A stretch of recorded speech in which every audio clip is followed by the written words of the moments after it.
বেদবাণী সম্পাদক ইন্দুভূষণ বন্দ্যোপাধ্যায় মহাশয় একদিন শ্রী শ্রী ঠাকুরকে নিয়া কলিকাতার হেদুয়া পার্কে বসা আছেন। এমন সময় হঠাৎ মনে হইল যেন পার্শ্বস্থিত ঠাকুর অন্তর্হিত হইয়াছেন।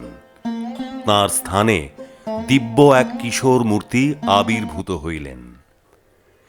ইন্দুবাবুর ভাষায় কি অপূর্ব সেই মূর্তি! ভাষায় সাধ্য নাই যে তাহাকে চিত্রিত করিতে পারে।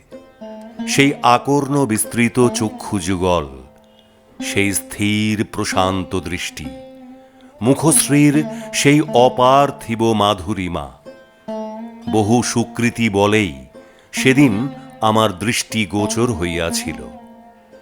দেখিতে দেখিতে সেই মূর্তি মিলাইয়া গেল এবং ঠাকুরের মুখাবয়ব আবার স্বাভাবিক অবস্থায় ফিরিয়া আসিল।